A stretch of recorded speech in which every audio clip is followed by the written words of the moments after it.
या देवी सर्वभूतेषु मां ब्रह्मचारिणी रूपेण संस्थिता नमस्तस्यै नमस्तस्यै नमस्तस्यै नमो नमः। जय माता रानी की भक्तों, आप सबका आपके अपने चैनल सुनीता भक्ति में हार्दिक स्वागत है। माँ भगवती देवी की कृपा आप और आपके समस्त परिवार पर बनी रहे। तो आइए भक्तों, श्री दुर्गा सप्तशती पाठ के तीसरे अध्याय को प्रारंभ करते हैं। ने कहा कि महिषासुर की सेना नष्ट होती देखकर उस सेना का सेनापति चिक्षुर क्रोध में देवी के साथ युद्ध करने के लिए जब आगे बढ़ा तो वह देवी पर इस प्रकार बाणों की वर्षा करने लगा मानो सुमेरु पर्वत पानी की धार बरसा रहा हो। और इस प्रकार देवी ने अपने बाणों से उसके बाणों को काट डाला तथा उसके घोड़ों व सारथी को मार दिया। साथ ही उसके धनुष और उसकी अत्यंत ऊंची ध्वजा को भी काट कर नीचे गिरा दिया। उसका धनुष कट जाने के पश्चात उसके शरीर के अंगों को भी अपने बाणों से बीन डाला। धनुष घोड़ों और सारथी के नष्ट हो जाने पर वह असुर डाल और तलवार लेकर देवी की तरफ जब आया तब उसने अपनी तीक्ष्ण धार वाली तलवार से देवी के सिंह के मस्तक पर प्रहार किया और बड़े वेग से देवी की बाईं भुजा पर वार किया। किंतु देवी की बाईं भुजा को छूते ही उस दैत्य की तलवार टूटकर दो टुकड़ों में बंट गई। इससे दैत्य ने क्रोध में भरकर शूल हाथ में लिया और उसे भद्रकाली देवी की ओर जब फेंका तब देवी की ओर आता हुआ वह शूल आकाश से गिरते हुए सूर्य के समान प्रज्वलित हो उठा।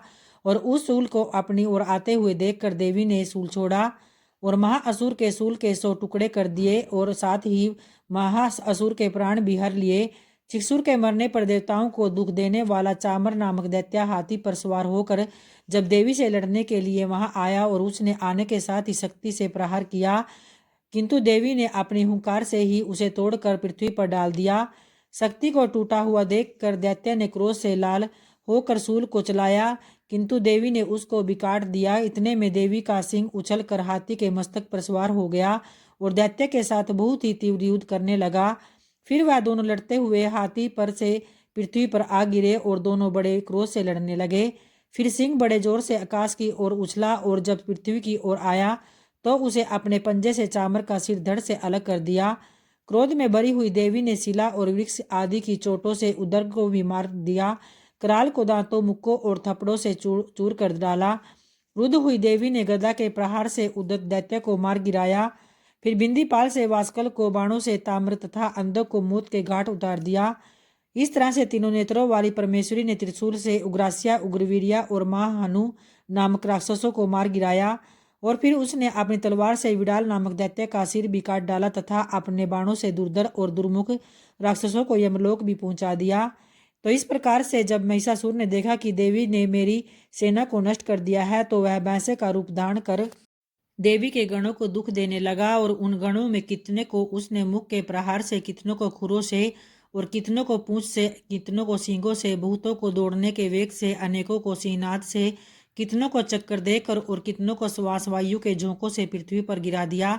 वह दैत्य इस प्रकार गणों की सेना को गिरा देवी के सिंह को मारने के लिए दौड़ा और इस पर देवी को बड़ा गुस्सा आया। उधर दैत्य भी क्रोध में भरकर धरती को खुरों से खोदने लगे तथा सींगों से पर्वतों को उखाड़ उखाड़ कर धरती पर फेंकने लगा और मुख से शब्द करने लगा। महिषासुर के वेग से चक्कर देने के कारण पृथ्वी शुद्ध होकर फटने लगी। फिर उसकी पूंछ से टकराकर समुद्र चारों ओर फैलने लगा। हिलते हुए सिंगों के आगाज से मेघ खंड खंड हो गए और श्वास के आकाश में उड़ते हुए पर्वत फटने लगे। तो इस तरह क्रोध में भरे हुए राक्षस को देखकर चंडिका को भी क्रोध आ गया और वह उसके मारने के लिए क्रोध में भर गई। देवी ने पास फेंक कर दैत्य को बांध दिया और उसने बंध जाने पर दैत्य का रूप त्याग दिया और सिंह का रूप बना लिया। और ज्यों ही देवी उसका सिर काटने के लिए तैयार हुई तो उसने पुरुष का रूप बना लिया जो कि हाथ में तलवार लिए हुए था। देवी ने तुरंत ही अपने बाणों के साथ उस पुरुष को उसकी तलवार ढाल सहित बीन डाला। इसके पश्चात फिर वह हाथी के रूप में दिखाई देने लगा और अपनी लंबी सूंड से देवी के सिंह को खींचने लगा और गर्जन करने लगा। देवी ने अपनी तलवार से उसकी सूंड काट डाली। तब फिर राक्षस ने एक बार फिर भैंसे का रूप धारण कर लिया और पहले की तरह चर अचर जीवों सहित समस्त त्रिलोकी को व्याकुल करने लगा। उसके पश्चात क्रोध में भरी हुई देवी बारंबार उत्तम मधु का पान करने लगी और लाल लाल नेत्र करके हंसने लगी। उधर बलवीर्य तथा मत से क्रुद्ध हुआ दैत्य भी गर्जन करने लगा।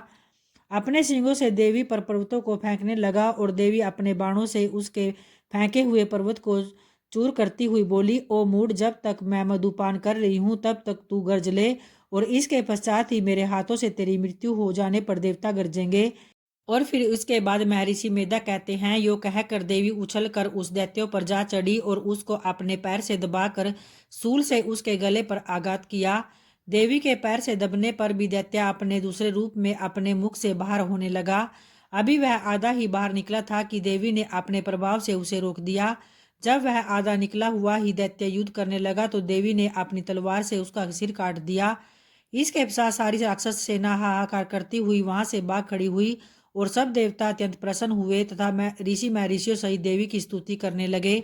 तब गंधर्वराज गान करने लगे तथा अप्सराएं नृत्य करने लगी।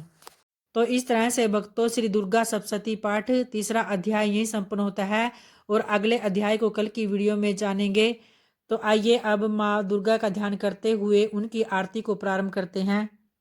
अम्बे तू है जगदम्बे काली, जय दुर्गे खप्पर वाली, तेरे ही गुण गावे भारती।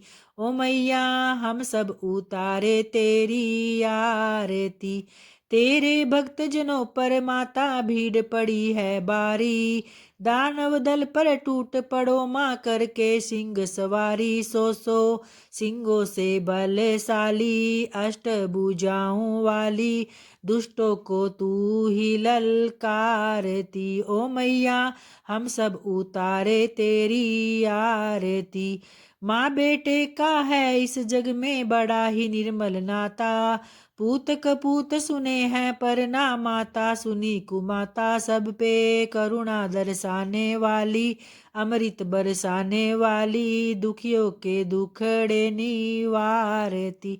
ओ मैया हम सब उतारे तेरी आरती, नहीं मांगते धन और दौलत न चांदी न सोना, हम तो मांगे तेरे चरणों में छोटा सा एक कोना, सबकी बिगड़ी बनाने वाली, लाज बचाने वाली, सतियों के सत्य को संवारती।